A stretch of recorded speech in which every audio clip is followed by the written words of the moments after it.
Hey everybody, Objectively Dan here. And you know what's funny? When I was growing up, I was told that you had to be a Christian in order to be a good person. You couldn't know right from wrong without knowing Jesus in your heart, which is really interesting because I literally just got back from Japan, which is a country that has about 1 or 2% of its population as Christians.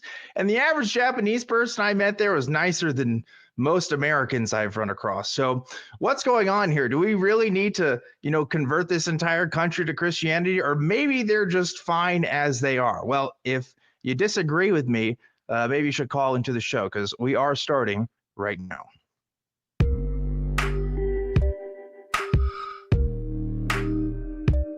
Hello, everybody, and welcome back to another episode of Truth Wanted. Whoa, my mic is going crazy right now, and I'm your host, Objectively Dan. This is the live call-in show that happens every single week, Fridays at 7 p.m. Central Time. We talk to people about what they believe and why. And if you'd like to call us, you can do it right now. We are live, folks. The number is 512-991-9242, or you can call through your computer at tiny.cc/calltw. Truth Wanted is, of course, a product of the Atheist Community of Austin, a 501c3 nonprofit organization dedicated to the promotion of atheism, critical thinking, secular humanism, and the separation of religion and government. And every single week, I always try to have a special guest. This week is no different. It is Sara from Leaving Faith. Sara, welcome to Truth Wanted. Hi. Thanks so much for having me. Thank you for being on with us. Can't wait to talk more with you and about you. But before we do that, I have to tell you guys, thank you so much for your wonderful well wishes. Those of you who don't know or wondering where I went, I did go to Japan because I did just get married. Thank you to everybody who sent me well wishes for that. My wedding was awesome. It was great. There was a raven there that carried my ring, the wing mirror. It was pretty sweet. So, folks at home who have been wondering how it went really well. And Japan was awesome. Best trip of my life. And I am super happy to be here. Oh, by the way, I got this as well. And I think I want to wear this for like at least some of this stream, which pretty good hat, in my opinion. Pretty good hat. Sorry, folks at home that are listening through audio. I have like the biggest Mario hat ever that I found. Pretty fantastic. Yeah, it's pretty good. It's pretty good. Definitely my drinking hat from here on out, I think. So I'm looking forward to it. But yeah, thank you to everybody for the well wishes. Happy to be back. A little under the weather because I think I did get a little sick, but it's been so long since I hosted. I gotta get back on the train here. So happy to be back with Sara from Leaving Faith. Sara, thanks again for joining us. Sara, if you could tell us a bit about who you are, I'd love to hear. I'd love to hear it. Sure. So I started a TikTok account about 2 years ago that centered around leaving faith. And I started it because one of my friends was teasing me that I was too old to know how to use TikTok. And I said, no, I can do it. It's fine. And I saw that people were actually having conversations about leaving Christianity and leaving evangelical faith. And I just really wanted to be part of it. It's like, oh my God, there's people I can talk to about this. I grew up Protestant, Christian, evangelical, and I stopped believing in God in 2009. And so it's been 15, 16 years, and I didn't really talk about it with anybody, during that after I left. And so finding this big community online of people who wanted to have these conversations has been super fun. That's great. And there seems to be, and I know this because I've interviewed several people from this space, this niche on TikTok, because there's a niche for everything on TikTok, but there is a niche of people who don't necessarily run in the same traditional online spheres of this sort of dialogue, this sort of place of ex-Christian folks, I'd say, secular folks, but a lot of ex-Christian folks are talking about their own deconstruction process and stuff, and not just talking about their own stories, but hosting spaces and having these kinds of conversations. And I understand you do this as well with some of your lives, or you talk to folks, right? I do, yeah. And mine are a little different. I don't do debates on my lives. I we have a pretty chill vibe. And so I don't bring up live guests, but we just kind of chat with the written comments, and it's kind of calm and peaceful and a place for people to connect and not feel so alone as they're going through that process. I'm sorry, I'm distracted by my own hat here. I think I should take it off because we're having like a really good conversation about you and your stuff and what you're doing. And like I'm just taking away so much of that by wearing a ridiculously oversized hat. So I'm taking it off right now. It But is yeah, fun though. I think so too. I like it. I'm of the same mind of you as you, Sarah, where I I probably do decent in debate. I don't know, but I'm not really in debate spaces myself, right? Like, this isn't really a debate show. I think that there's a place for that for sure, but I like the spaces what you're trying to cultivate, what other people try to cultivate, where it really is just a kind of come as you are sort of thing. Like I don't Yeah. expect people to come in and be like, oh, that's an ad hominem. You know what I mean? Like, or start getting real into the nitty gritty. Cause like, that's not how I grew up. That wasn't really my faith or my Christianity, right? Like my Christianity was a fairly simple one, right? It was, believed in Jesus. I had the Holy Spirit in my heart.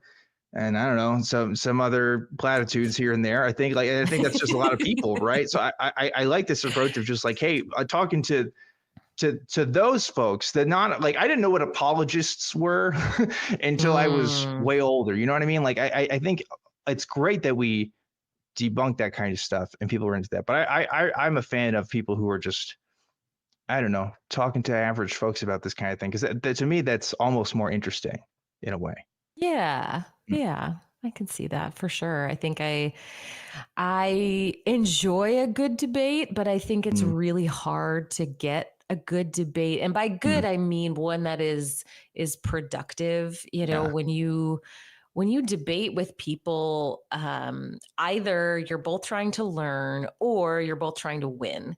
And probably 99 times out of 100 you're just trying to win, Yeah. and that's fine, but it just to me is not, I don't know, I don't think it allows people the vulnerability to actually step back and say, I don't know if I am right about this. If it's this hostile antagonistic space, then everyone just has their defenses up, and we can't actually learn and grow. I think it's just really hard to do in a debate space. I like that. Talking about the vulnerability because you have to be very vulnerable to admit that you're wrong about something. First of all, I don't expect anybody that calls in to ever actually tell me, "Oh, hey, I need to rethink this," or maybe I'm wrong about that. I expect that to be a thing that happens in their head maybe afterwards. At least I hope so, because you're live on the air and it's the internet, and people make fun of you for all kinds of things. I just don't think it's human psychology, but Yeah. I still would rather have a space to where people could feel comfortable to share that if it even ever got to that point because I'm on the same page. We're on the same wavelength. It's like how can you expect people to change their mind if they're so busy worrying about not looking dumb, right? If they're putting Yeah. all of their brain power into being defensive, then they're not going to be able to think things through, right? Or be able to really properly evaluate it. There's a lot of pressure there, unneeded pressure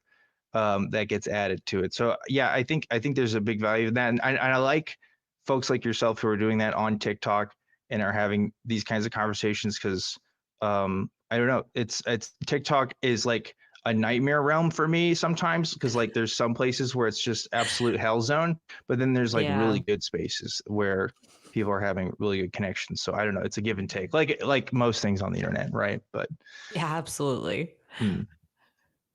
Yeah, for sure. I want to keep talking to you and learn more about your story. And so I want to ask you about that. But before we do that, Sarah, we should talk about our segment that we do every week. It is our We Want the Truth segment. And I'm actually going to bring Kelly onto the stage here. Hello, Kelly. What's going on? Hi, Dan. Welcome back. It's good to have you back. Yeah, thank you. You're looking fabulous today. That tie Thank is you. just It's great. It's giving me like Wiggles vibes. I don't know. You look like you're about to host. Cool. You're My about to host son said Blues Yellow Clues. Submarine. Yeah, it's great.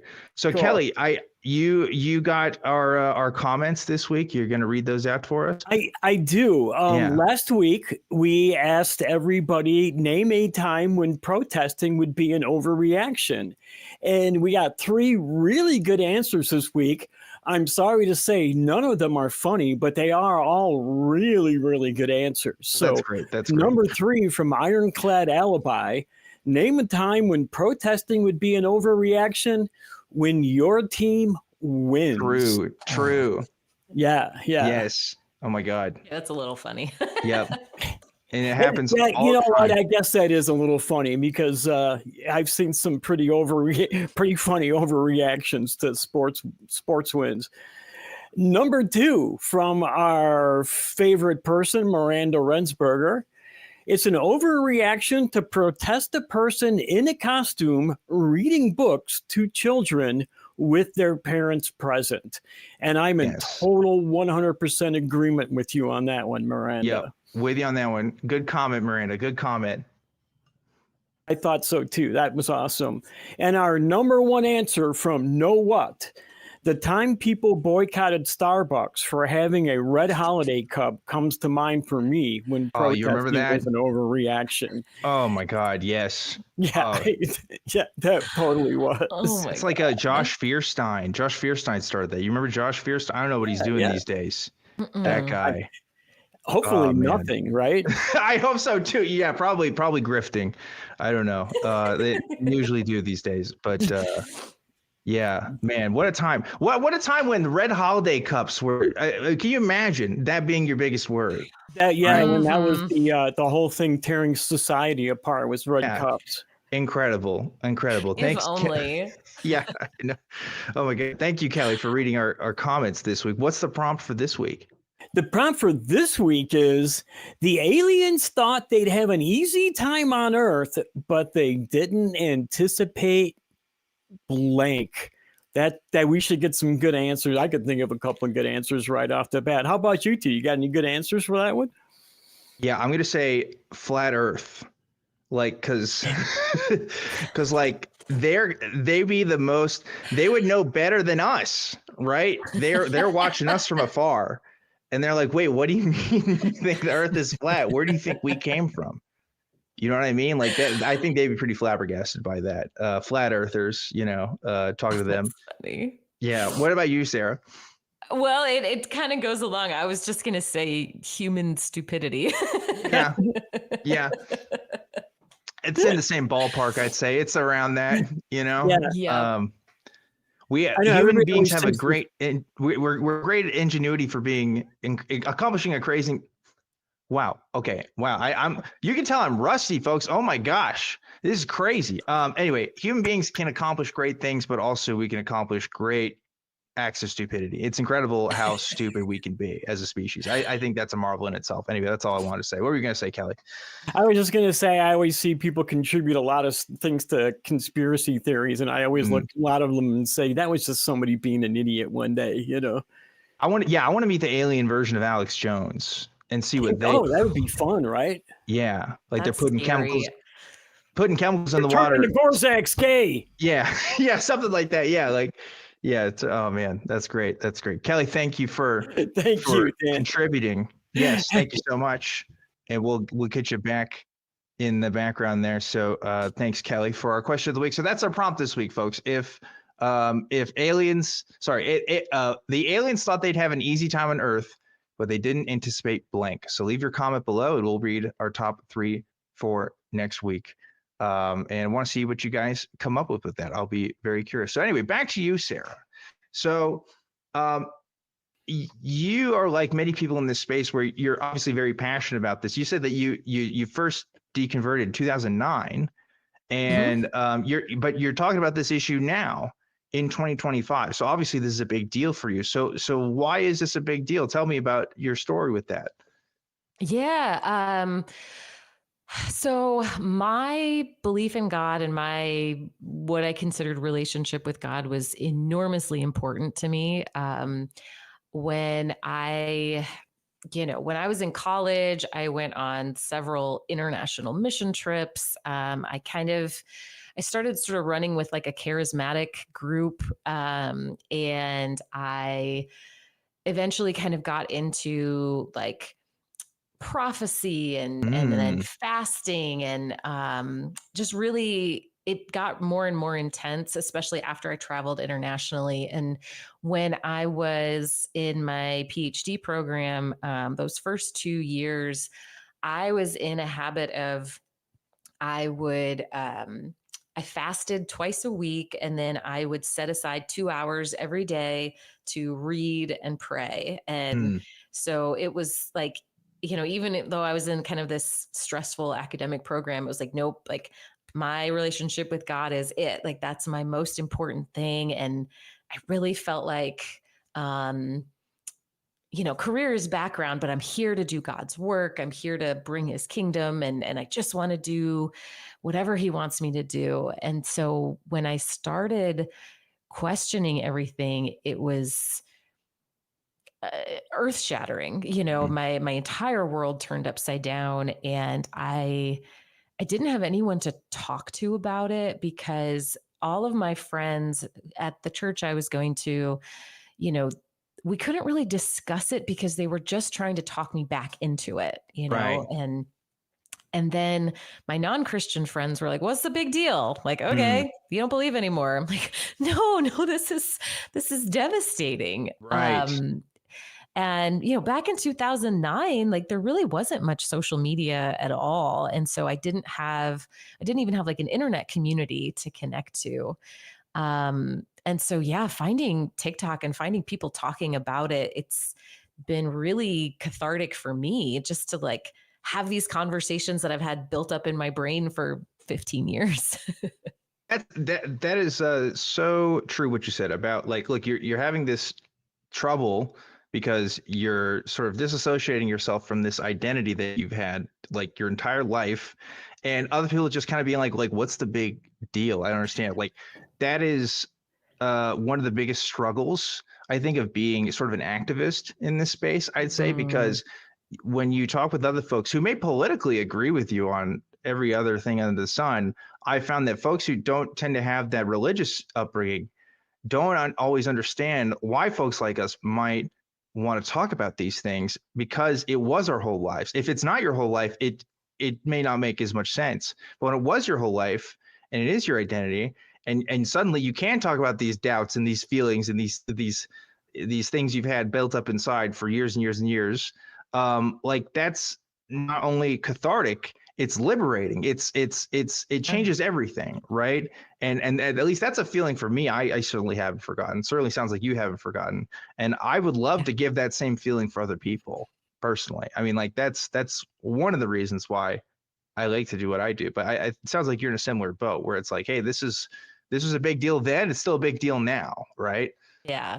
Yeah. And, I get asked that by Christians a lot too. Like, well, you don't believe anymore, just move on. Like, well, I did. But at the same time, it's something that deeply affected me for such a long time that it is worth still talking about. And it is worth creating spaces for people. Like, I don't want to pull the ladder up behind me. I want to keep whatever that cliche is about that, but like I want to help other people where I didn't get help, Right.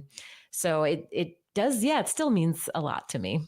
Yeah, and it's funny when Christians say that, because it's like, hey, oh, you never go to a Christian and be like, hey, oh, you got saved, so what? Why do you keep talking about it? Right? Right. They talk about it every Sunday. What do you mean? Like that's their big thing. If they can have their thing, why can't we have ours, right? But no, it's like, I like realizing how much of a restriction that is, and you sound like you're part of at least a Christian environment, because lots of Christian environments are different.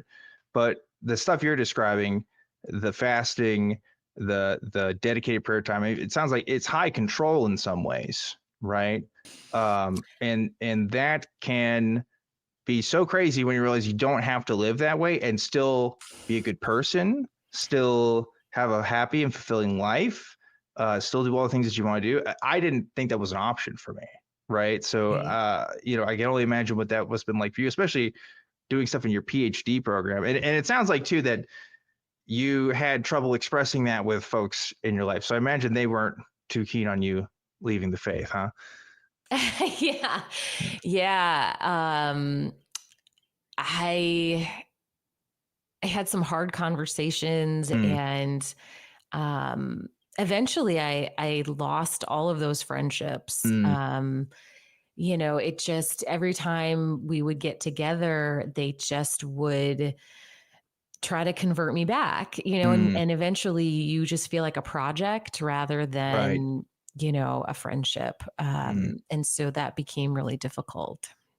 yeah. And do you miss those friends today? Do you still try to keep in touch with them at all, or is it just not really contact with a lot of folks in that life? Yeah, I mean, the confounding factor there is that I also moved. So when I Mm, finished my program, I got a job in a different state. And I mean, I love them, you know, and if there was a way that we could have a friendship where they didn't feel obligated to try to save my soul, I would love to do that. But mm, you know, if our entire relationship is them thinking I'm going down the path to hell and they have to pull mm. me out of it, like we can't have a friendship that way. Like that's just not healthy. Right, right. Yeah, I thought it was interesting, at least from my experience, that I had some friends, very few, that I still talk to. Most of my, I'd say from that life, I don't anymore. But it's like, hey, isn't the whole thing like trying to stop people from going to hell? Like some of them did try to talk to people, but some of them just kind of gave up. It was like, wait, what's the? I thought this was the whole point, was to evangelize and to, you know, get people on board with the big J man, right? But yeah, Yeah. it seems like at a certain point, you kind of lose it. And you said something earlier too, where um, you said it was hard to talk about like doubts and stuff with people in your community. It's so interesting because some Christians who say, you know, who talked about my story and probably yours and others will say, well, look, the reason why they left is because they weren't in faith communities anymore. If they just stayed in the church and stayed in there, right, then Yeah. they'd still be there. And it's like, well, yeah, you could say that about, I don't know, cults, right? Like, yeah, they probably still be in the cult if they didn't leave. I don't know. I don't know if that works too well for some people's points, but anyway. Right. Well, and I think I have said this multiple times to Christians when they say, why do you do this? Why do you have Mm, to, why are you trying to lead people away from Jesus? And I'm mm, explaining, no, this is support for people. Well, why do you need support? And I have to explain, well, we need support because of the way that Christians treat us. yeah, We need support because when we try to express doubts, it's not a safe place for us to do that. right. And, you know, and I think Christians have to grapple with that of, okay, Mm, as a community, how do you want to manage this? Because I mean, I agree with you in that if you're evangelical, particularly, yeah, your whole thing is saving people from hell. right. And I understand the fervor. Like if someone you love stops believing, oh my gosh, I'm going to do anything I can to get them back. Like I do get that. Right. But I also think it's really important for Christians in that space to say, okay, you know what? I did what I could. I'm going to give it up to God and I'm going to stop trying to wrest control of a situation that I'm not in control of. And if they could do that, I think everyone would have a little bit more peace. I agree with you. And you know, that's kind of the trouble, isn't it? We're not in that community anymore, and it's hard for they don't really care for our opinions as much. If only they listen to us, right? Yeah, it's Um, true. yeah, but like, you know, so like my best man at my wedding, who's is a Christian guy. This guy I've known Okay. for like 10 years. Knew him when I was still a Christian, actually, when we worked summer camp together. And he's one of the few people from my life from that time period that has stuck by. And one of the reasons why is because I guess he didn't try that. I mean, I don't think he ever did in the entire time I've known him Mm. ever tried to win me back that way, and just respected me for where I was at and the place that I'm at, and that's why we've remained friends. And in my opinion, he wouldn't agree with this, but I think he's a bad Christian in some ways because he doesn't follow the exact letter of the law and does all these things, and that's great. I don't think he should, but point is, there's a human element there, a humanist element that if I were to become a Christian again, let's say I was convinced, yeah, resurrection was the thing. There's a God up there. I'd like to be more like my friend in that sense, where it's like I think that empathy and compassion should be there first, more so than it's my way or the highway, and hellfire, brimstone, the whole 9 yards, Yeah, right? absolutely. So, yeah, but again, they don't seem to think too kindly of our opinions on these things. I don't know why. I have had some luck, not a lot, but some, where if Christians will hang out in my life for a while, they will see that, hey, I'm not mocking you, I'm not insulting you, like I'm not here to prove you wrong. And like we can actually all be kind to each other, and we can all listen to each other. And I've had some lovely conversations with Christians. And every once in a while, I will get a Christian in my life who will say, okay, what do you wish Christians knew about you? Or how can we better support you? And I'm like, oh my gosh, thank you so much for asking. Like, that's incredible. Wow. Yeah. So it does happen on occasion. That's incredible. I don't know if any Christians ever asked me. Well, maybe that's not true. I don't know. If they have, it's been a long time. But yeah, how great would that be? My ultimate dream, by the way, I would love it if a church invited me to come like speak with them, so they could like ask me questions. That'd be great, because I'm totally willing. People who watch this show have seen it, to let Christians on the show and talk to them and have conversations. It's very rare that you see that same sort of invitation coming from the Christian community. I don't know, maybe some of the more liberal spaces, but well, it is so evangelical, and I tell this to Christians who hop on my live too, like, hey, instead of just hopping on and preaching, why don't you hang back and listen?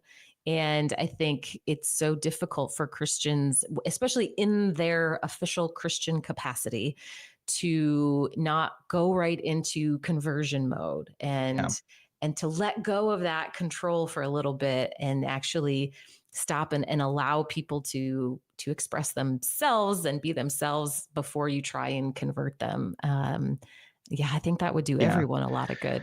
That's a hard thing with Christianity, though, isn't it? Because Christianity also says, and again, there's different flavors of Christianity, but the Christianity I had was you had to give up yourself. Like you literally had to lose your identity in Christ. And again, I say that now and think, wow, this is like kind of cult talk, but that's what it was, right? It's like, yeah, you have to give yourself up because Jesus is your master. Everybody's a slave to something, right? You always heard that one. Right. And so I think that makes it hard to have personal human connections with people because you're kind of putting the Jesus blinders on a little bit and saying, I'm putting this relationship with God first before my relationship with other people. And I think that's such a key reason why people do end up losing the relationships with friends and family over it. And I don't know. I don't see any positives with that. Right. Yeah, it makes everything very transactional because your primary relationship is with God and God has a plan for you and you need to follow God's rules and God's desires and carry out his plan. And so everything else is supposed to fall by the wayside, you know, and it means that if you were anything like I was so deep in, that every interaction is a possibility that God's going to use you to do something, which means that all of your interactions are a form of transaction because you're hoping it's a moment that God's going to use you to accomplish something instead of just being able to be with other humans and appreciate them for who they are. Yeah, that's an interesting thing you're talking about there because it's like you're navigating a social environment where your social value kind of comes from how holy you really are or what your relationship with God is like. Like I remember liking, and we'll get to calls in a second here, folks. I know you're waiting. We got a couple callers on the line, but I'm having a great conversation with Sara here. Okay. But yes, we do have some open lines if you want to call in as well. But listen, so like, I remember really like the people that had like these great testimonies and stuff, and these people who had these great Bible habits. Oh, they're going through a Bible study plan. They're reading every week. And I was like, wow, these are really great people, and I want to be more like them.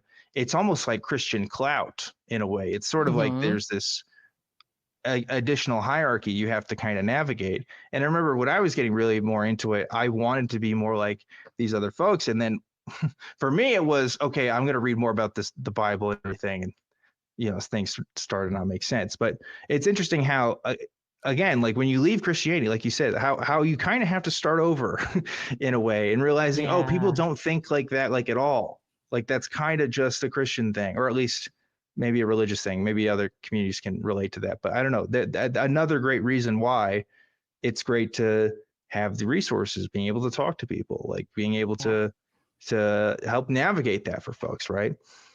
Absolutely. Yeah, for sure. Anyway, see, the crew told me, Dan, don't start talking. Yeah, let Sara talk. And here I am talking for like 2 minutes here. So anyway, I'm gonna do this. We're gonna get to calls now. That way Sara can talk to some of our callers and we can all have a conversation together. Before we do that, I have to thank the patron of the week, because every single week I'm always giving a shout out to the folks who donate on Patreon. Everybody that donates is amazing, but of course we always give a shout out to one person every week. This week's patron of the week is I Heart Dogs. We love I Heart Dogs. We heart I Heart Dogs. Thank you so much, I Heart Dogs, and thank you to everybody that donates. It's tiny.cc / Patreon TW if you want to donate and become a patron of the week. And with that out of the way, Sara, now it's time to talk to some people. Have a lot of interesting calls here. I don't know what to get first. I guess we'll I don't know. Let's see. Let's talk to Steve in Nebraska. Let's go to Steve in Nebraska. He's been waiting the longest, actually, because I think this ties into what we're talking about. Maybe, actually, I have no idea. We'll figure it out. Steve, you are live on Truth Wanted. What's going on? Yeah, welcome back, Dan, and congrats on being newly wedded. Hi, Thank Sara, you. and happy Easter weekend, everyone. Thanks for allowing us the opportunity to discuss strong evidence exoplanet K2-18b has extraterrestrial life. And this is buzzing all over the internet. Before you get into that, right? Because I have from the call screener that this may or may not impact you being a deist or not. Like this impacts your religious faith, if it's true. Is that right? Well, I believe that God is advanced, extraterrestrial, technologically advanced beings who've interacted with ancient people and cultures. So I would have to say, because I believe in a God that interacts with people or has, that I would be more of a theist. Would you not agree? That's really interesting. I would love to talk about that, if that's okay. Where does that belief come from? Well, there's a lot of evidence now that there is alien life. Did you guys hear about this team of Cambridge scientists who are strongly, highly confident that the James Webb Telescope has detected biosignatures in the atmosphere of exoplanet K2-18b. Have you guys heard this? I haven't heard about that. I don't know if Sara has either. Sara, have you heard about that? I saw that what was published this week, and it was, from what I read, it was not that they were absolutely certain, that it was potential, and maybe this means there could possibly be signs of life. But I think it's overstating it to say that we know for sure that there is life. Yeah. And let's say this too, Steve, because let's say you're right and there absolutely is life on this exoplanet. I'm curious, like, what does that do for your God belief there? Because, like, I'm having trouble making that connection. Well, it leaves open the possibility that the Elohim were extraterrestrially, technologically advanced beings. I think it leaves that possibility open. Wouldn't it be open even if we didn't find life? Like, why does that make it more possible? Well, I think that if there's this strong evidence of alien life, then does that not make it more likely that the ancient alien sky gods could have existed or could have? I'm asking you. I don't know. I'm not trying to argue with you. Like, I'm generally wondering, does it make it more likely? I don't know. I don't know that it necessarily does. Sarah, do you think so, or? Yeah, so just if there is some type of alien life in some way, that doesn't give us evidence of your specific type of alien, nor is it evidence that that specific type of alien ever made it to Earth, or that that specific type of alien has advanced technology. Yeah, or can create life or anything. Oh. Yeah. So these Cambridge scientists with, I think, a Sigma 3 level of competence, that's over 99%. We're confident that James Webb's telescope has detected a chemical that's known on Earth, anyways, to be only exist in the presence of life, and that I think is dimethyl sulfide or some such chemical, and they can be produced by life. And they detected this on this planet that's about 125 light years from Earth. Now, it's probably a planet that's mostly water. So it's what they call a Hycean world. So we shouldn't have to panic because the life on this planet isn't going to be the same spacefaring beings that drive the pulsars or have flooded the Earth with comet strikes or anything like that. So well, that's good. Kind of life, same life. So nobody need to hit the panic button about being invaded. Sorry, I don't mean to keep reorienting the conversation, Steve, but I am curious about this because, like, I can't debate with you about news articles I haven't read, right? And I'm not seeking to debate either, but I'm just very curious because it's a very unique claim here. This idea that there's an extraterrestrial being or civilization that we may consider to be God, and I'm still having trouble with this. I need you to help me out. How does the possibility of extraterrestrial life make a creator God or creator civilization more likely? Because my understanding of life is that it came just on its own. Like, there didn't have to be a creator, right? Like, that there are natural forces at play that create life. So if we found life on other planets, I would assume that they came from those same processes, right? I wouldn't assume necessarily that there's a creator involved. So why shouldn't I believe that? Well, I think there's signs of in our DNA. I think there's an extraterrestrial signal. Okay. If you take all the amino acids that can be sufficiently defined by their codons, first and second base nucleotides, and you take the atomic masses of their their side chain, main chain, total atomic masses, and you add them up, you get an equation that would represent a mathematical equation for a Pythagorean or an Egyptian triangle. So there's an alien signal in our DNA. All right, Sarah, what comments on that? Because I think you actually know better than I would on this particular subject. So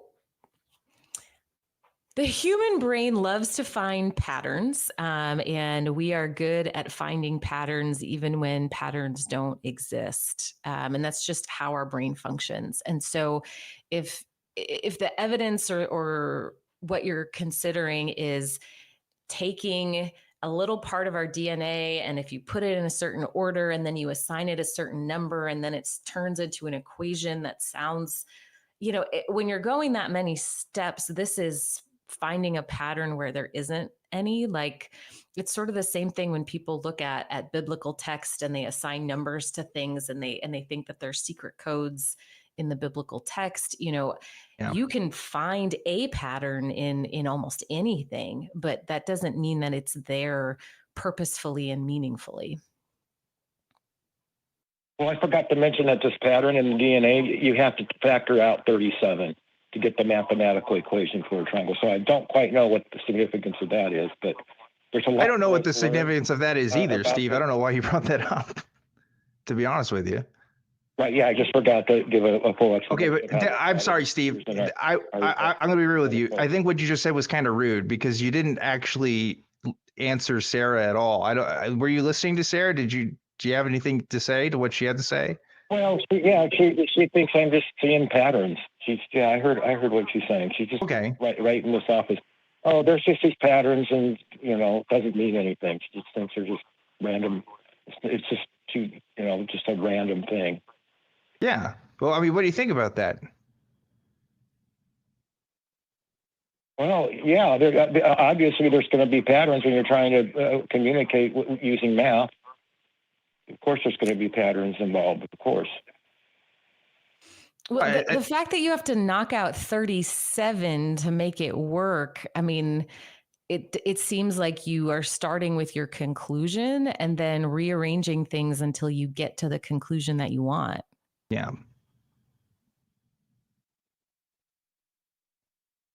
Well, if you take the numerological values in the very first book in Genesis, and 37 in Hebrew, what they call it, yeah. Steve, I'm sorry. I don't think you're listening to Sarah. At least you're not directly responding to her, right?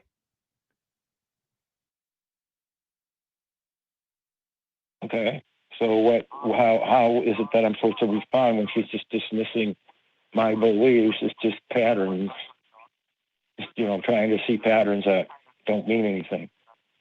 Can you support the patterns with evidence? Like, can you give us more evidence that would say that this isn't just a pattern that, because it does sound pretty far-fetched. So if you have a better argument or better support, that'd be great. Right, because you use an interesting word too. You use the word communicate, that people are trying to communicate with us. And that's like, I see patterns, but I don't necessarily see something trying to communicate with us, right? Does that make sense? So yeah, go ahead, Steve.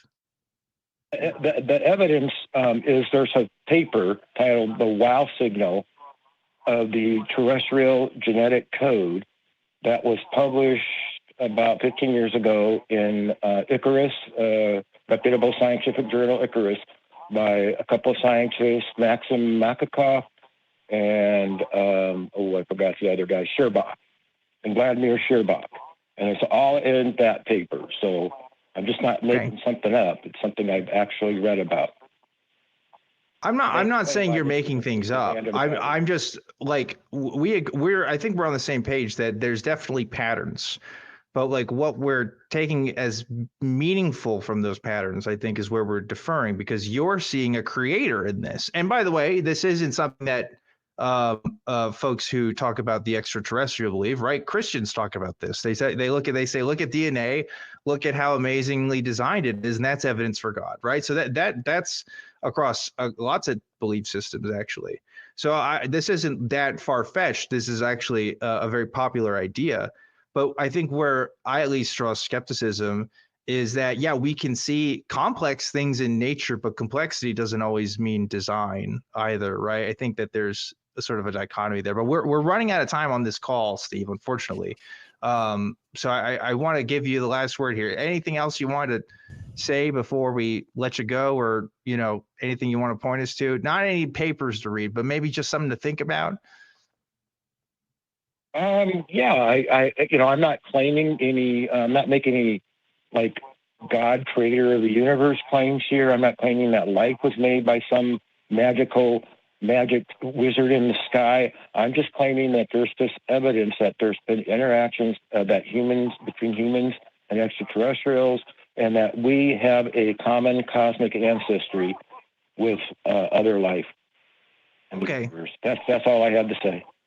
Okay. All right. maybe we can talk more about that next time, Steve. But until then, I will let you go. Thanks so much for calling, and hope you have. Thanks again. Hope you have a good Easter weekend yourself, however you choose to celebrate it or not celebrate at all. That was a call for sure. Sarah, what'd you think? I mean,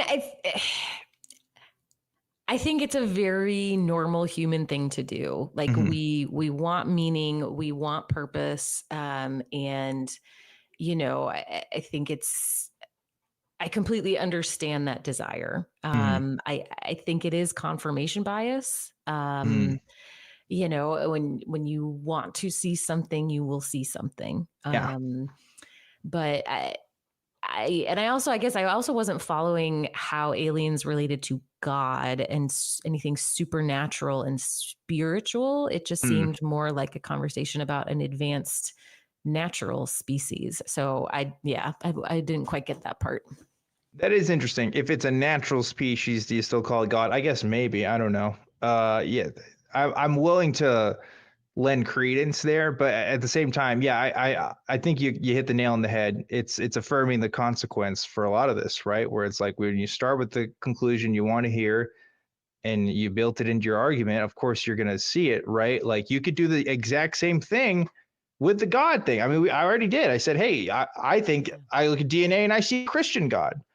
How are you going to counter that if you're an alien guy, right? I don't know. So yeah, I don't know. Maybe more to talk about there, Steve. But again, we got to stay on one topic, Steve. If you do call back, I'd like you to respond back to my guest and not talk about a paper from 15 years ago or whatever. Like, I think that just makes it easier on everybody. But I don't know. That's just my opinion. We'll talk to some more callers in a sec. But we had some super chats come in. I just want to make sure I read some of those. We had $2 from Charles Quiet, who says, Sarah rocks. And I agree. Thank you so much for that, Charles Quiet. Another one, $5 from Deconstruction Zone. It said, the day we find life on other planets, Christians will just reinterpret the Bible and claim we're reading it wrong. So true, bestie. So true. I think that's 100% of the case. I've already heard arguments to that fact, actually. I don't know if you've ever heard that before. People saying, well, if there are aliens, then they're part of God's creation and may also be deserving of God's grace and stuff, right? Oh yeah, absolutely. So definitely been a thing, right? Another $2 Canadian from Absurdist Atheist, who says, happy zombie Jesus weekend. Come on, guys. We're doing this. Well, first of all, he's a lich, okay, not a zombie. We've had this discussion, but I don't know. Anyway, so Easter weekend. I didn't even bring up the Easter weekend thing at the beginning because I kind of forgot. I've been a bit busy lately. I don't know about you. Easter's not really something I think about too much. And we had another super chat from actually it was just on screen. If we could get it on screen because I don't have it written down yet, that'd be great, crew. I think it was Miranda Ransberger gave $10, said, if Jesus is dead this weekend, who's enforcing the rules? Can we just do whatever? I don't think that's how that works. Dad is still in charge. Dad's still there, right? There's a whole Son, Holy Spirit thing. It's kind of complicated. Nobody really knows, but there's something going on there that says you can't do the thing you want to do. But anyway, thank you guys for the super chats. Very fun. Let me see. I don't think I have. Oh, I do have a thing I need to shout out this week. First of all, if you want to listen to the show in audio only form, you can go to tiny.cc/AEN podcasts for that. If you don't want to watch the video, you can listen to it there. Another way to support us is, of course, sending those super chats along with the Patreon. We'll read as many as we can, assuming, of course, they are YouTube appropriate. And have you ever said to yourself that, gosh, I just really love the content the ACA makes, but I wish there was a way I could get it in my ears 24/7 all the time? Well, we do have you covered. We have AXP TV, which is a constant stream of shows, clips, and specials from the last 26 seasons of the Atheist Experience, and now also Heathen TV, which provides clips from another show, Talk Heathen. So you can watch those shows if you like. If you like this one, you'll probably like those, and listen to some hosts that maybe you've never heard of. So go to tiny.cc/AXPTV or tiny.cc/HeathenTV if you want to join in on that. Last but not least, before we keep going, I want to thank the amazing, awesome, stupendous crew for doing what they do every week, especially today. We had to do some setup today, make sure we were all good. And you know what? We're all good and we're having a great time. So thank you, crew, for that. And let's move on. Let's move on, shall we? This is a call-in show, after all. This is, I think, an interesting question. This is a question for you, Sarah. This is Chris calling in from Michigan. Chris, you're live on Truth Wanted. What's going on? Hello, I'm doing good. This is a question specifically for Sarah. If there is a higher power, is it most likely a floofy, cute loaf of banana or a floofy big dog who barks at cars?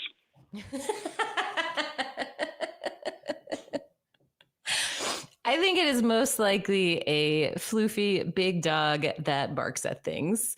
I feel like that encompasses the aggression of the natural world as well as the beauty. Okay, well, thank you. I now have my higher power to pray to. I will sacrifice a few doggy treats to it. And okay, that's all. Thank you. Bye. All right. Thank you, Chris from Michigan. Boy, that's the fastest call we've had in a long time. Quick and to the point. That's great. Big floofy dog, huh? Well, for context, I have a bunny rabbit and a big floofy dog. Yeah. There we go. There we go. Great for the folks who haven't seen your stuff. We'll plug at the end, okay? If you want to see more of, I'm assuming your dog is on TikTok. Actually, I'm not sure. Are they both on TikTok? Have you shown them? Yeah, they make a lot of appearances on my lives. So there you go. Yeah. Yeah. So yeah, we'll give plugs at the end if you want to see big floofy dogs and or bunnies. Okay. But let's move on to our next caller. There's some real interesting ones here. We'll talk to Roy. Roy, who's calling in from Massachusetts. You are live on Truth Wanted. What's going on? Hello, Dan. Give me a second. Let me take you off speaker because I know you don't like people having. Thank you so much. Everybody, please be like Roy. Roy is the model today. Don't call when you're on speaker. Oh, man, that's the worst. Anyway, thank you so much, Roy. Hopefully you're back. Yes. You know, Perfect. I keep telling people to be like me, and they just don't listen. Yeah, I hear you. I hear you. And first, kudos to you, Dan. I've been watching you for years. I'd like to see you more often on Sundays, but I'm glad that you're on this show regularly. So I actually called in with 2 questions in mind, and then I saw number 3. Could a good God create hell? So I'd like to respond to that one. All of these are going to be quick. And my first one is pertaining to original sin in the Bible. I don't see where the concept of original sin is even mentioned in the Bible, for which all of humanity must atone. And this came up in one of my conversations online with a theist who challenged me on that. And since I'm an honest interlocutor, I wanted to look into that. And I didn't find it. So can you point me in the right direction, or is it not there? That is such an interesting question, because there's a lot of theological concepts that people take for granted as, oh, this is just what Christianity is. But then you kind of realize, oh, this is just like the opinion of Paul, actually, and like Paul kind of shaped Christianity. It's been a minute, but I know they, of course, there's references. So sin is a really complicated concept. I'll give like my take on it, and then I want to hear Sarah's take on it. So like, there's lots of instances in the Old Testament in which they talk about atonement for sin in ways that are unexpected. For example, there's more than one reference to this idea that like people are going to be punished because of the sins of their fathers and their forefathers. That happens a lot in the narrative of like the Jewish people, which is kind of weird, because if it's all about personal atonement and what you did, why do we have to care about what these other people did?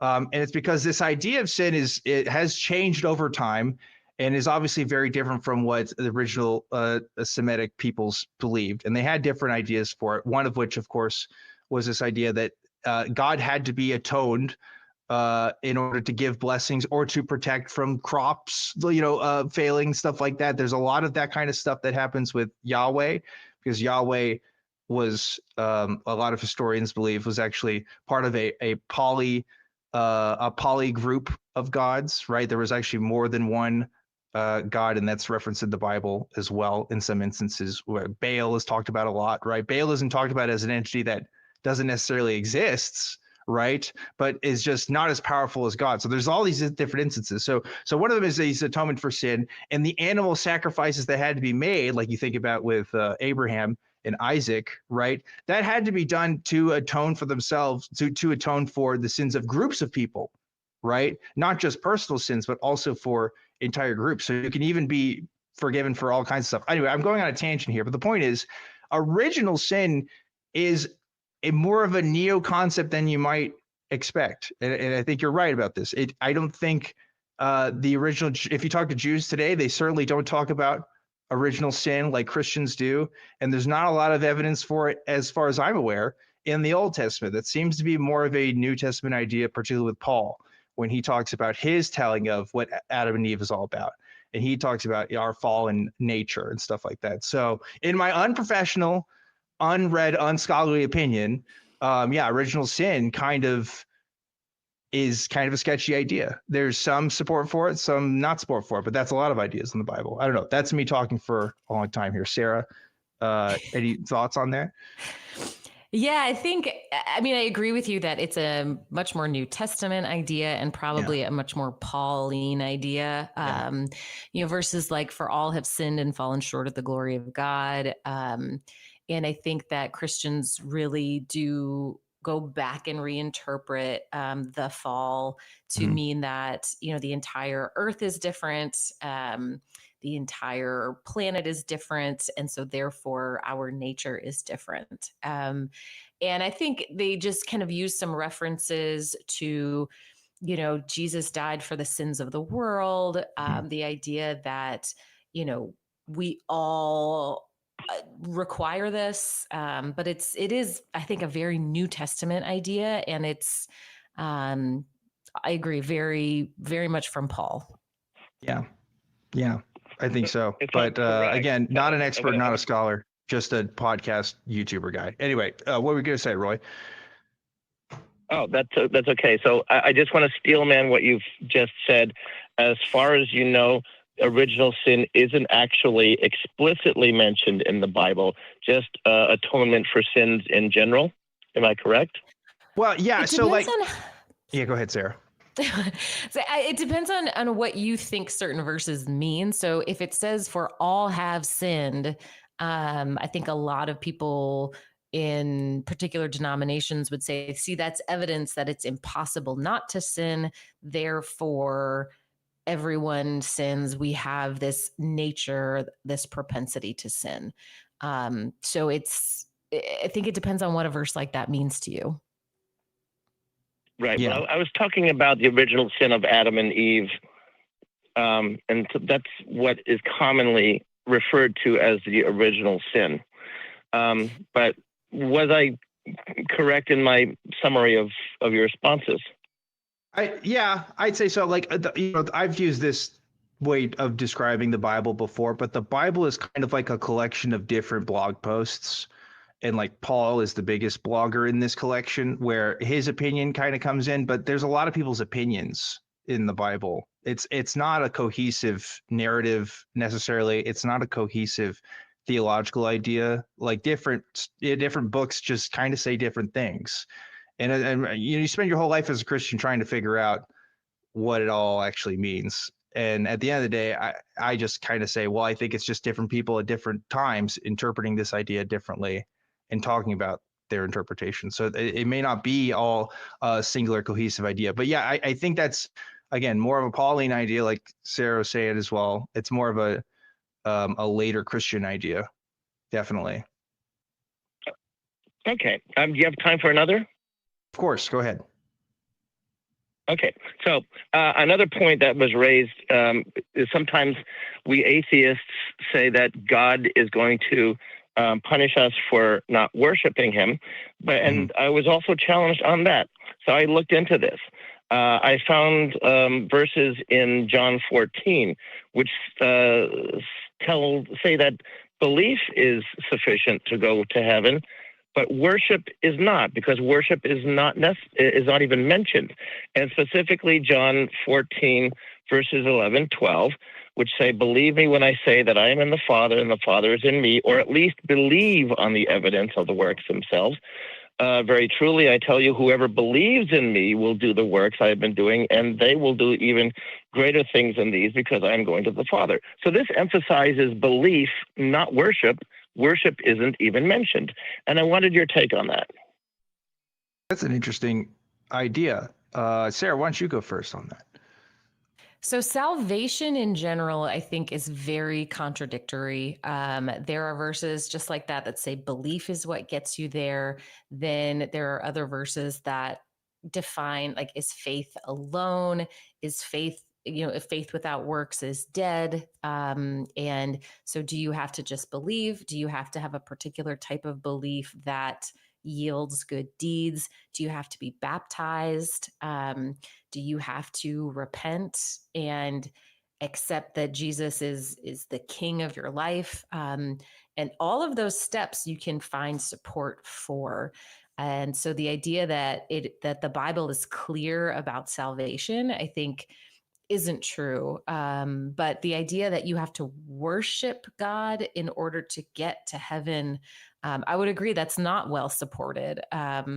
There's a lot that says you will worship God when you get there, but there's a lot more support for belief, and then repentance, and then faith with or without works. Yeah. This is another case, I think, where there's an Old and New Testament sort of divide here. Old Testament really seems to suggest that, no, you have to be Jewish in order to be right with God. It's a very ethnocentric religion in that sense. There's a lot of verses of the Jewish people going and killing all the people around them for not following and practicing the way that they are. And it's not always clear that salvation is for people outside of Judaism. That's why the Jews are literally God's chosen people. And this is like describing it in these sort of modern terms, it sounds very, not great, right? But a lot of religions have had this sort of propensity of being for a particular ethnic group. Judaism is just one of many that are kind of like that. And so part of the Christian narrative is sort of turning that on its head, where it's saying, no, this is an idea that's acceptable for everybody. In fact, Paul talks about this when he's arguing with Peter about the Jews and the Gentiles and who gets to be accepted in all this, and why Jesus is so different from traditional Judaism is that it's this sort of salvation that's kind of available and acceptable to all. So like what you have to do, it seems to just be belief. I think that was the Christianity I was taught and growing up with. I think that's probably the most popular idea for salvation, is that it's belief and maybe not necessarily worship. Maybe a Christian would say, well, if you're a believer and you're right with God, you're going to have a propensity to worship. Maybe that's true. But also modern worship practices are very different from what Christians back in the day did. So I like many things from the Bible. It's unclear, but I would say, I would probably say belief is more important than worship. I think you could make that argument more than the other way around. I don't know. That's my take. So then would that refer to belief that Jesus existed, or belief in his divinity? Yeah, I don't. Ancient Christians, when they're writing this stuff, it wasn't about whether Jesus existed or not. That was less of a problem. It was whether he was the Son of God, right? And like did the whole dying for people's sins thing. I think that's more important. And like you kind of have to believe he existed to believe that stuff too, right? I think that's kind of part and parcel. But yeah, I think it's more about, hey, this guy's the real deal, and he's saving us from our sins, etc. Okay, I'd like to follow up a little bit about what Sarah said about whether it's faith alone whether it's faith without works or whether we must repent. And I realize this may be putting you on the spot for questions that you might not be prepared to answer so spontaneously. But I'd be curious about chapters and verses for these things. And I understand that if you can't come up with these right on the spot, but if you could, I'd like it. If you can't, I understand. Yeah. Okay, so I know the faith without works is dead is in James. Yes. And Sola fide. Yeah. Okay, let me think. And I think some of those are Hebrews. Oh man, it has been a long time though. I can look it up Or after if y'all have show notes. Because that'll probably help me point me in the right direction. Because you know what you can do? Yeah, absolutely. You know what you can do is if you use like Bible Gateway online, and you can just search some of these key phrases and it'll find the verse for you. So there's, we are saved by faith alone. And then faith without works is dead. That should get you one. And then there is, I know Romans 9:10 says, if you believe in your heart and confess with your mouth, then you are saved. So that would be a little bit, Romans 9 verse 10, I'm pretty sure. Okay. Yeah. But this is another problem with the Bible though, that we're getting at, right? So the faith without works is dead. That's James, right? And that almost kind of contradicts this idea that all you need is faith, because here's an author here saying, no, it's actually faith without works is dead. Like, Christianity, again, we've kind of been sold on this idea that it was kind of this singular thing at the beginning. And then, people got their interpretations later on. But even early on in the religion, it was still kind of divided on what any of this stuff even means, right? So I would take that into consideration when you're talking with your friends about this, because there's not going to be one right answer here necessarily in a lot of these cases. It's going to be, well, this Christian author said this, and this Christian author says this, and that's just how it is. I don't really talk to my friends about this much because most of my friends are cats and they're all atheists, so they don't really disagree. Yeah. Yeah, fair enough. So, fair enough. I also saw the question in chat, could a good God create hell? I don't know if you have time for my take on it, but 30 seconds. 30 seconds, Roy. Call on it. Go for 30 it. 30 seconds. Okay. I say it depends on one's moral framework. And I think you and I have similar ones because we're both vegans. My moral framework is based on sentientism. So under my framework, no. It's best on what's for the well-being and of sentient beings. And I'm going to go out on a limb and say that I don't think that an eternity of torture is good for anyone's well-being. And the concept of paradise is negated by loved ones suffering this torture. Yeah. I'm with you on that. If I build the ultimate playground for the local kids to hang out with, and then simultaneously I also build a torture place for children, I should still be seen as a monster. It doesn't matter that my McDonald's play place is the best McDonald's play place you've ever seen, right? Like that's my take on it. Maybe, yeah, Sarah, you agree, disagree? I very much agree. The idea that a good God would create any way that any creature would be tormented forever is completely unjustified to me. And it's often presented almost as if like God had no other choice. And if God had no other choice, then he's not all powerful. Right. Yeah, I want to say amen to that. Theme park analogy. I like the theme park analogy because I think that the premier ride, the premier attraction in that theme park would probably be the Holy Roller Coaster. Yeah, definitely. That's really good. I don't know what it is. It seems like this has happened every year at Easter, where we're the most irreverent around Easter. I don't know what it is, because usually we're pretty good. We're pretty mild. I'm inspired by the Holy Spirit to be blasphemous around times like this. All right, Roy. Easter and Christmas. They just bring it out. I dig it. Roy, thanks so much for calling. Great call. I hope you have a great weekend. And yeah, thanks again for calling. That was funny. Yeah, we're especially blasphemous today, I think. It's something in the air. But some great questions. What do you think about that, Sarah? Yeah, definitely. It's funny. I'm out of practice. Like 15 years ago, I would have known all those verses off the top of my head, and I don't remember them anymore. Yeah. I've become a master of Googling stuff while people are talking and being like, yeah, that's right. And then you just seem like the smartest person in the room. That's the trick, but it's all, yeah. I at the end of the day, when it comes to these arguments or these cases, it's like, yeah, there's some people that say this and some people that say that. Like, that's how it is for a lot of these ideas, especially with Christianity. So yeah, and everyone, I always have people come in and say, "Oh, you were taught wrong. You don't know what you're talking about." Here, I have the truth. I have the correct interpretation. Like, I'm sure that you do. Yeah.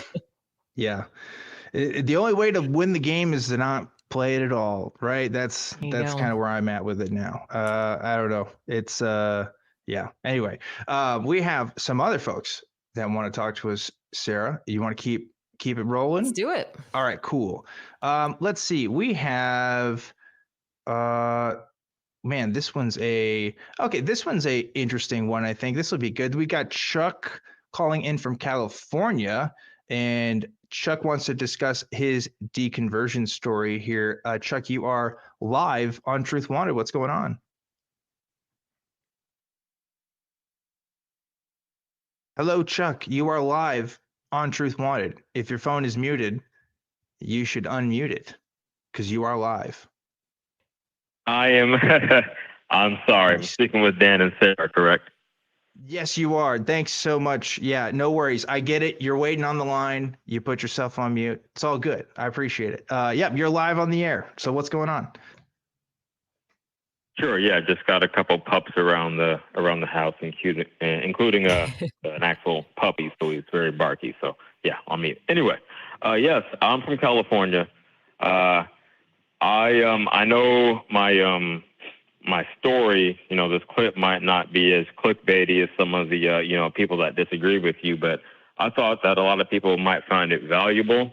And this is something that I've never discussed before. So I'm telling the story off the top of my head. So excuse me if I, meander a bit, but I'll try to be as concise as possible. No worries. I appreciate your intent on conciseness. But yeah, this is your first time telling it, so that's a really big deal. Thanks so much for deciding to share that on the show. I'm happy to hear it. But don't feel like, this isn't like testimonies, right? You don't have to compete with anybody. So you don't have to make yours super dramatic. If it's not that dramatic, that's okay too. Go ahead though. No, I mean, it actually is, and I'll try to make it not so dramatic, actually. Okay, but fair enough. I appreciate that. So, I'm 41 years old now. Hard to believe. I thought I was 20 years old, but yeah, overnight, 41. Now, I'm from Northern California, inner city, and I'm at full disclosure, I'm African American. So yeah, I do think my story is somewhat unique, even in that aspect, but it's not purely linear. So hear me out. Like many young African Americans during my era, I was raised in the church. I'm not sure if they do that anymore, but a Baptist church. And then we kind of went to interestingly, started going to a Tagalog, like a Filipino church in San Francisco, when we moved in with my grandfather after my mother got divorced. So yeah, initially mom and dad were together. And that is significant to the story. I'm not just telling my life story. That I'll tie that back in later.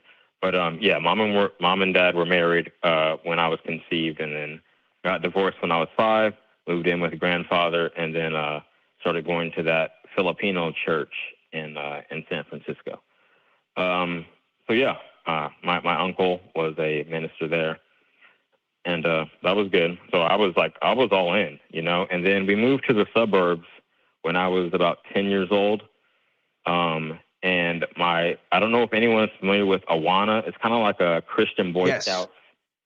type of thing. Yeah, where you can earn badges. That's a great way to describe it. Yeah, it is so like Christian Boy Scouts, where it's a lot of meetings and a lot of pamphlets. Oh yeah. Okay, and I was not to pat myself on the back, but I was pretty sharp. I was in gifted and talented education at that time, so I could memorize stuff pretty quickly. So give me a pamphlet, boom, boom, boom. 20 minutes later, I'm reciting it back to the guy, and he's giving me a badge. So I felt a great sense of accomplishment from that. Obviously, Mom was giving me a pat on the back as well, so that was all well and good. Fast forward to teenage years, I started having slightly other interests, and that's when I started questioning things more so, and having important conversations with my friends. One friend in particular, Randall, he was never raised in the church. He had never attended church, and he kind of laid out some things for me that I couldn't make a counter argument to. I just remember I can't remember all the back and forth, but at the end of the day, that night, we were having our little slumber party and playing Nintendo 64. He was like, I was like, well, what if you're wrong? He was like, well, how do you know that? How do you know what's going to happen after? That was his, little teenage version of critical thinking. So I was like, wow, I guess I don't know. I don't know for sure. And that really started me on the path of starting to think. Okay, so fast forward a couple more years, I'm in college, and I like learning, like I said before. So I had a wide variety of interests. My first major was actually psychology. I don't know what I thought I was going to do with that, but I was just interested in, understanding the human mind and human nature. And within that, that was interesting in itself, obviously, but I was doing GE at the same time. So I had my first philosophy class because that sounded very interesting. Introduced me to, actual logic, not in the colloquial sense, but actual, logical arguments and how they're constructed and all that. And the teacher outright, introduced, a God argument, several of the, classical God arguments in class. And, I had several friends, fellow Christians at the time that I was classmates with, but I couldn't shake it because I, like I said, I love to learn. So I depended on the logic. They kind of shook it off like, oh yeah, that's just school. But I was like, well, how can you refute what he said? Because I would participate in the discussions wholeheartedly and really engage with it because I'm trying to get to the bottom of it. And I couldn't, he made certain, this was 20 years ago, over 20 years ago, so I can't recall the exact, conversation. But yeah, at the end of the day, again, another case where I couldn't finagle my way around the logic of the arguments that was presented and how all these arguments fell, the ontological, the et cetera, cosmological. So I said I was trying to be concise. I appreciate you guys giving me time, and you guys are very silent. Yeah. It makes me a little nervous. I'm like, no, it's okay. Sorry, maybe I should cut in more. No, I want to be able to give your space to be able to tell your story. I think that's important, because you said this is your first time talking about it. That's a big deal. I'm honored that you're telling me that you're telling like a bunch of people on the internet as well. So I want to give you your space. I'll chime in though. That is very interesting that when you finally came to it where you could examine it academically, right? Where it's outside of the scope of the pressures that come with being in a church environment or in family and friends, where it suddenly becomes a lot harder to justify these sorts of things you believe. And a lot of people don't have that experience, right? It really is kind of a privilege to even have that experience in today's world, right? I mean, like, a formal philosophy is not something that most humans have ever been taught, right? To be able to critically think and to look at this stuff. So it's very interesting that was part of your experience. Go ahead. Oh, thank you. Okay. No, I do appreciate you interjecting just to break up the monotony. Okay, so, and I have gotten, just as a sidetrack quickly, I have gotten used to letting my voice be heard on the internet lately. Mostly, nothing like this, but mostly like on boxing channels and things of that nature where my opinion really doesn't matter. But this is the first time I'm really speaking from the heart on what I went through. So allow me to continue. So after college, me and the ex-wife used to watch the Atheist Experience all the time. I don't know if it was roughly 15. It's hard to believe. 18 to 15 years ago. So yeah, I mean, I don't know if I was watching it to reinforce my beliefs or just to see if there were any good counter arguments against my position. But by then, after I'd been through a couple of philosophy classes, I was firmly atheist. I didn't know exactly how to define myself. I've since kind of settled on agnostic atheist is the best definition, but we'll get to that in more detail just a bit later. Give me a couple minutes. So yeah. All right, Chuck. We have been going in the story for a little bit now. I know you said you want to be concise here, but you know this show is about conversations. Yes, I'm almost right. So just FYI, I'm letting you know. I got you. Okay. Cool. Yeah, I mean, as concise as a lifetime story can be, I suppose, the 41 years. Sure. So yeah. Firmly agnostic atheist. Now, roughly 4 years ago, I guess 3.5 years ago, my mother unfortunately suffered several traumatic brain injuries, and she was a lifelong Christian. Obviously, she's the one that brought me up in the church, right? So I was tasked with being her full-time living caretaker. And I did teach her a couple things like that I had found helpful after my divorce, like yoga and meditation, some more secular things that have been scientifically proven to help rebuild the brain, neurons, neuroplasticity. I don't know how much you guys know about that. I studied it, thankfully, I studied it somewhat before, prior to this happening, so I had some background going in, but it was obviously still a heavy burden, something I wasn't prepared to carry.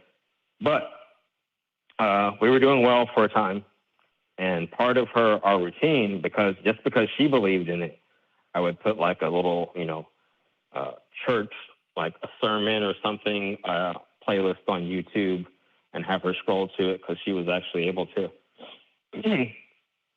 scroll to the videos at the time. I'm sorry, on YouTube. So I would show her how to do that, and it seemed to help her. And unfortunately, one night I was out and playing softball, and she had a bad fall, and ended up going to a nursing home.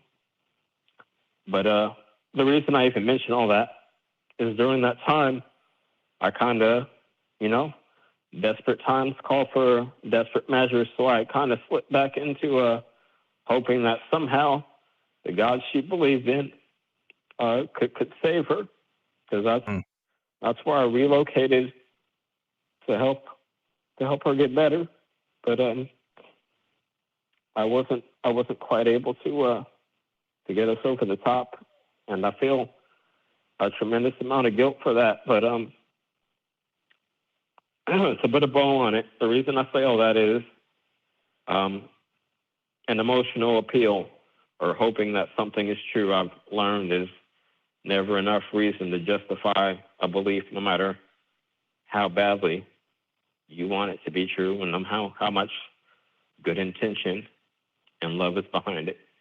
So I'll leave there. If you guys want to ask me any questions, I'll be happy to. Thank you so much, Chuck, for sharing that with us, especially again, for the first time. That is a hard thing to share. I want to ask a clarifying question, because you said you felt guilty about something, and I couldn't quite hear what you were saying there. What were you saying that you felt guilty about? Excuse me. So yes, I was a 24/7 living caretaker, so it was just me, and but I, and it was seemingly good advice that I need to have my own life. So the thing that I enjoy doing for myself for recreation is softball. So I was out playing softball one night, and Mom had a bad fall. This was after I had been living for about 2 years. I've been living there for about 2 years, and just one random night I was out and she had a bad fall, but there was no one. I mean, no one else could be responsible. It's not her fault. So I put that on me still to this day. That's a hard thing to put on yourself though, Chuck. Yeah. Right? Sometimes things are nobody's fault. Yeah. You know? Yeah. I mean, not to turn this into a therapy session for you, because I don't know if that's what you are asking for. But when I hear someone say, I feel a lot of guilt for this, for something like that, where that's something, I mean, you were there, like you said, you're the 24/7 assistant caretaker. You need a life of your own too. You can't be there 24/7 all the time. You got to sleep, right? You got to have a social life. I'm sure you were probably doing your best. That's a lot to feel guilty about just because you were out one night doing something else. I don't know, Chuck. That sounds like a pretty harsh way to talk about yourself. You're probably right. I'm sure I'll listen back to this conversation. Like I said, it was just a stream of consciousness type of thing. One more thing I want to say before I get off, because I know I've taken up enough of your time already. That after, in my post-divorce phase, when I was discovering yoga and meditation and all that, I did fall in with a meditation group who ended up being like on some how can I describe it? A Brahmin type of thing. And then I have looked into some Buddhism things, like I can't pronounce the guy's name, but you know what I'm talking about, Don. Anyways, I've listened to some Buddhist audiobooks, and I was looking at some of the Eastern religions, after, just to try to gain some sense of grounding and connection with humanity. So in my opinion, not that I believe in a deity again, but those things have helped me connect with a more humanitarian side of things, I guess, in the spiritual perspective. I'm not sure exactly what I think of all that, given all the turmoil I've gone through lately. But yeah, I mean, I just visited my mom earlier today, so I'm just grateful she's still around, and that I like to believe that my presence has something to do with her enjoying any quality of life at all. So I'll wrap it up there. Thank you guys for hearing me out. That means a lot, more than you know. Hey, Chuck, I'm glad I'm glad we could be that space for you. Listen, I want you to do me a favor. I want you to seriously go back later, not tonight, but maybe tomorrow or the day after. And I want you to re-listen to this call. And I want you to hear yourself tell that story again. And I want you to think, what would I tell that person if they told that story to me? And I think that you will find you'll be much kinder to yourself that way. You really will. So I want to leave you with that tonight, Chuck, and let you go. And again, thanks for sharing your story with us. And I hope you're finding the peace that you're looking for, especially after all those events. I hope that you call in again, so we could talk about other subjects too. You sound like you got a lot of other stories to tell, and I would look forward to hearing more of that. But until then, thanks again, Chuck. Thanks for calling to the program. That call took a turn that I did not expect, Sarah. Same. Yeah. Same. What did you think of that? Oh man, I mean, I think his response is so human, that of course you want to connect to something bigger and greater. And of course you want something to look out for someone you love. I mean, I completely understand that response. I think it's totally normal and totally human. And I hope that he can be really compassionate with himself. Like we all deserve some self-compassion. And so, yeah, that's what I would tell him is be kind to yourself, give yourself some compassion. You deserve it. Yeah, absolutely. Chuck sounds like a very critical thinker. He's talking about all these instances in his life where he was thinking kind of out of the box and differently from the other people around him. And sometimes real critical people can also be critical towards themselves. Absolutely. And I think that's what we're hearing here today as well. So you got to let yourself breathe a little bit, I would say. We're all human. And like you said too, there's a time and a place when appeals to a higher power, when you're at certain stages of life, I tend to have less judgment on, right? It's not for me, but I understand why people go to that. And I do really don't hold it against folks too much. That's not this kind of stuff I'm really against. I'm more against the kind of hate and bigotry kind of stuff, not the I'm trying to make peace with my maker kind of thing, right? Yeah, there's a bit of a absolutely. difference there. I hate to leave things on a somber note. And I wanted to get to more calls, but we really are at the end. And folks, thanks so much for staying on the line. Sorry I couldn't get to you today, but stick around, because not on this stream, but if you go to the Atheist Community of Austin Discord, we will be doing a little bit of an after show. And Sara said that they'll be there for that. So if you have more questions for Sara, you should come to that. And of course, Kelly will be there as well, ready to host. So stick around for that. Link to that's in the description, but it's also china.cc/ACD Discord. We'll be doing that in a second. But before we do that, I need to give a big thank you to Sara for being on the show today. Sara, thank you so much for joining me. Oh, yeah. Thank you so much for having me. Yeah, it's been a real pleasure. And I can't wait to see what more stuff you got out there. And if people want to find your stuff, where should they go?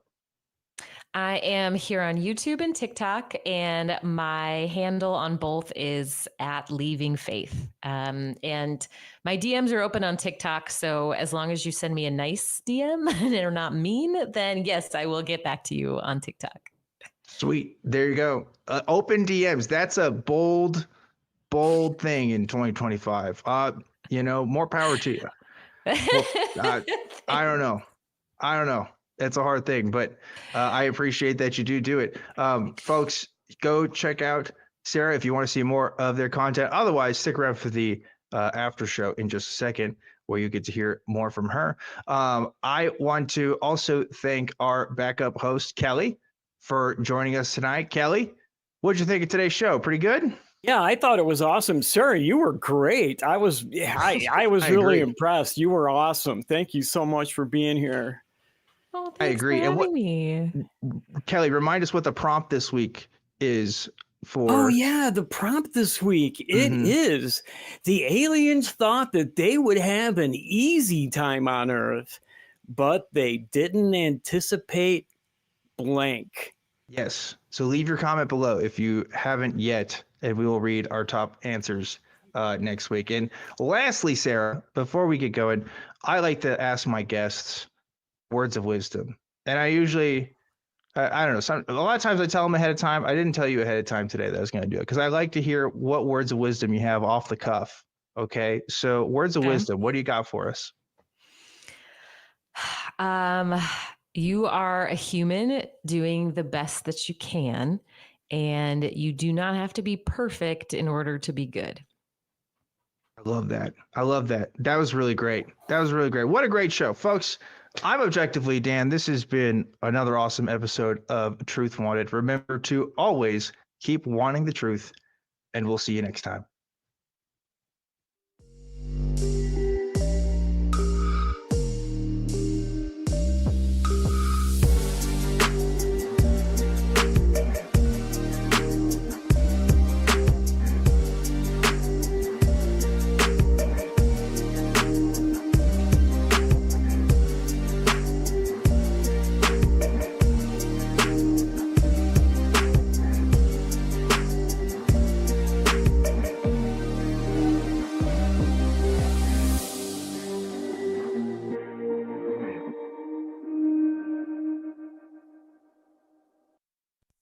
Watch the non-profits and join the hosts in the live chat. Visit tiny.cc/YTNP.